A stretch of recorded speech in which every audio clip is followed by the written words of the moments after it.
ಕಲಾವಿದ್ರಿಗೆ ಹೊತ್ತಿಗೆ ಊಟ ಹೆಂಗ್ ಬೀಳುತ್ತೆ ಅಷ್ಟು ಚೆನ್ನಾಗಿ ನಾವ್ ಆಕ್ಟ್ ಮಾಡ್ತೀವಿ, ಹೋಗ್ತೀವಿ, ನಮ್ಗೆ ನಮ್ದೇ ಕೆಲಸಗಳಿರುತ್ತೆ, ಅದು ತಕ್ಕನಾಗೆ ಊಟ ಬೇಕು. ಆದ್ರೆ ಇವತ್ತು ಊಟ ಕೊಡೋರು, ಅನ್ನ ಹಾಕೋರು ಸತ್ಯಾಗ್ರಹ ಮಾಡ್ತಾ ಇದಾರೆ, ಉಪವಾಸ ಸತ್ಯಾಗ್ರಹ ಮಾಡ್ತಾ ಇದಾರೆ, ಹೋರಾಟ ಮಾಡ್ತಾ ಇದಾರೆ. ಅವನ್ನೆಲ್ಲವನ್ನು ಬಿಟ್ಟು ನಾವ್ ಹೆಂಗ್ರಿ ಅವೆಲ್ಲ ಮರ್ತು ನಮ್ ಕೆಲಸ ಮಾಡಕ್ಕಾಗುತ್ತೆ? ಖಂಡಿತ ಸಾಧ್ಯ ಇಲ್ಲ. ಇವತ್ತು ರೈತರ ಭೂಮಿ ಕಸಿತಾ ಇದ್ದಾರೆ ಅಂದ್ರೆ ಭವಿಷ್ಯದಲ್ಲಿ ನಮ್ಮ ಅನ್ನವನ್ನ ಕಸಿತಾ ಇದ್ದಾರೆ ಅಂತಾನೆ ಅರ್ಥ. ಯಾಕಂದ್ರೆ ನಾವು ತಿನ್ನುವಂತ ಪ್ರತಿಯೊಂದು ಕಾಳನ್ನ ಬೆಳೆದಿದ್ದು ರೈತರಿಲ್ದೆ ನಾಳೆ ನಮ್ಮ ಅನ್ನ ಉತ್ಪಾದನೆ ಆಗೋದಿಲ್ಲ. ಇವತ್ತು ನಾವು ಕೇವಲ ಮನೇಲಿ ಕುತ್ಕೊಂಡು ನೋಡ್ಕೊಂಡು ಅಥವಾ ಸಿನಿಮಾ ನೋಡ್ಕೊಂಡು ಇನ್ನೇನೋ ಮಾಡ್ಕೊಂಡು ಇದ್ರೆ, ರೈತರಿಗೆ ಬೆಂಬಲ ಮಾಡಿಲ್ಲ ಅಂದ್ರೆ, ಬೆಂಬಲ ಕೊಟ್ಟಿಲ್ಲ ಅಂದ್ರೆ ಮುಂದಿನ ದಿನಗಳಲ್ಲಿ ನಮ್ಮ ಬದುಕಿಗೆ ಸಂಚಕಾರ ಬರಲಿದೆ. ಯಾರ ಪಕ್ಕ ನ್ಯಾಯ ಇದೆ, ಯಾರು ನೋವಾಗ್ತದೆ, ಯಾರು ಸ್ಪಂದಿಸು.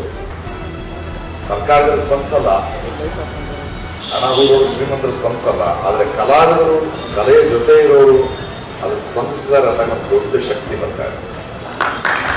ನಾನು ಮಾತ್ರ ಅಲ್ಲ, ಮುಖ್ಯವಾಗಿ ಬೆಂಗಳೂರಿನ ಜನತೆ ಈ ಹೋರಾಟದ ಜೊತೆಗೆ ನಿಲ್ಲಬೇಕು ಅಂತ ನನಗನ್ಸುತ್ತೆ.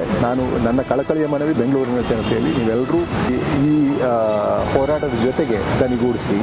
ಯಾಕೆಂದರೆ ನಿಮ್ಮ ಆಹಾರ ಡೇಂಜರ್ನಲ್ಲಿದೆ, ನಿಮ್ಮ ಆಹಾರವನ್ನು ಸೃಷ್ಟಿ ಮಾಡುವಂಥ ಮಣ್ಣು ಡೇಂಜರ್ಲಿದೆ. ಆ ಮಣ್ಣನ್ನು ನಾವು ಕಳ್ಕೊಂಡ್ರೆ ಆ ಆಹಾರವನ್ನು ಪೂರ್ತಿ ಕಳ್ಕೊಂಡಾಗಿದ್ದೀವಿ. ಕಲಾವಿದಳಾಗಿ ನಾನು ಇವತ್ತು ಅವ್ರ ಜೊತೆ ನಿಂತಿದ್ದೀನಿ. ಪ್ರತಿಯೊಬ್ರು ಅನ್ನ ತಿನ್ನೋ ಪ್ರತಿಯೊಬ್ರು ಕೂಡ ಅವ್ರ ಜೊತೆ ನಿಲ್ಲಬೇಕಾದಂತಹ ಸಂದರ್ಭದಲ್ಲಿ ನಾವ್ ಇವತ್ತಿದ್ದೀವಿ, ಬರ್ಲೇಬೇಕು.